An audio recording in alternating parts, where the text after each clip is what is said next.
የአዳማ ከተማና የምስራቅ ሸዋ ዞን ነዋሪዎች የተሳተፉበት የጉባ ብስራቶች የመደመር መንግስት ትሩፋቶች በሚል መሪ ሀሳብ የህዝባዊ ውይይት መድረክ በአዳማ ተካሂዷል። የውይይቱ ተሳታፊዎች በለውጡ ዓመታት የተከወኑ ዘርፈ ብዙ የልማት ስራዎች ህዝብን ተጠቃሚ ያደረጉና እመርታዊ ውጤት የተመዘገበባቸው መሆኑንም ተናግረዋል። የኑሮ ውድነትን ለማቃለል እየተሰሩ ያሉ ስራዎች አበረታች ቢሆኑም ከመኖሪያ ቤት አቅርቦት ጋር በተያያዘ በቀጣይ ብዙ መስራት የሚጠይቅ በመሆኑ የህዝብና መንግስትን ጠንካራ ጥረት ይጠይቃል ሲሉም ተናግረዋል። በከብት ማርባት፣ በዶሮ እርባታ በመሳሰለው ለውጥ አለ።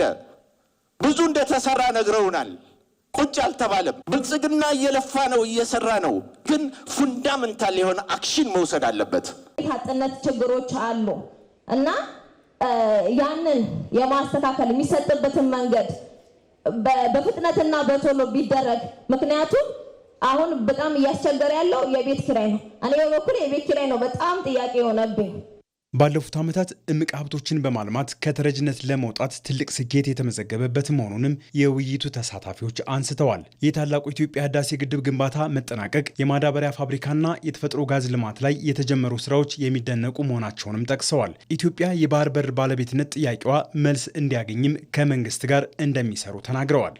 ይህ የአሰብና የቀይ ባህር ሁኔታ ታሪካችን፣ ሀብታችን መመለስ እንደሚገባ ነው። ይሄን ለማድረግ ደግሞ እኛ ከመንግስታችን ጎን ቆመን አስፈላጊውን መስዋዕት እንከፍላለን። የውይይት መድረኩን የመሩት የገንዘብ ሚኒስትሩ አህመድ ሽዴ በግብርና ዘርፍ ስንዴ፣ ሩዝና ሌሎች ኢኒሼቲቮችን ውጤታማ በማድረግ የምግብ ሉዓላዊነትን የማረጋገጡ ስራ የመንግስት ወሳኝ አጀንዳ ሆኖ ይቀጥላል ብለዋል። በዲጂታል አገልግሎት፣ በኢንዱስትሪ ልማት፣ በስራ ዕድል ፈጠራና የኑሮ ውድነትን ለማቃለል በተደረገው ጥረትም አበረታች ውጤት መገኘቱን አንስተው በቀጣይም ልዩ ትኩረት ተሰጥቶት ይሰራል ነው ያሉት። መንግስት በኢኮኖሚ ውስጥ የኑሮ ጫናን ለህብረተሰቡ መቋቋም እንዲችል በጣም ብዙ ድጎማ ነው ያደረገ ያለው።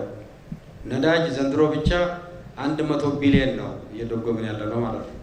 አምናም በተመሳሳይ በጣም በዛው ቁጥር መጠን የሚሆን ድጎማ አድርገናል። ይሄ በከፍተኛ ደረጃ የህብረተሰቡን የኑሮ ጫና በመቀነስ ነገር በጣም ነው የሚያግዘው። የደሞዝ ጭማሪውም እንደዛው በተደጋጋሚ የተደረገው በከፍተኛ ደረጃ የሚያግዝ ነው የሚሆነው። የማህበራዊና ልማታዊ ሴፍቲኔት ተጠቃሚዎችን በገጠርም በከተማም ከፍተኛ መዋዕለ ንዋይ መድበን ነው እየተሰራበት ያለው። የቱሪዝም ሚኒስትሯ ሰላማዊት ካሳ በበኩላቸው በአዳማ ከተማ እየታየ ያለው ፈጣን የማህበራዊና ኢኮኖሚያዊ ልማት ተጠናክሮ እንዲቀጥል ህብረተሰቡ ተሳትፎውን ማጠናከር አለበት ብለዋል። ወጣት ያለበት ነው። በዞኑ ላይ ሰፊ የሰው ኃይል አለ። ከዛ ውጭ ግን አዳማም ምስራቅ ሸዋን በደንብ ይሄንን መጠቀም የምንችልበት እድል አለ። ለዚህ ምቹ የሆኑ መሰረተ ልማቶች ያስፈልጉናል። በአዳማ ከተማና ምስራቅ ሸዋ ዞን ሰላም በማስፈን የህዝቡን የልማት ተጠቃሚነት እንዲረጋገጥ እንዲሁም የትምህርት ጥራትና ተደራሽነት እንዲስፋፋ እንደሚሰራ በውይይት መነሳቱን የዘገበው የኢትዮጵያ ዜና አገልግሎት ነው።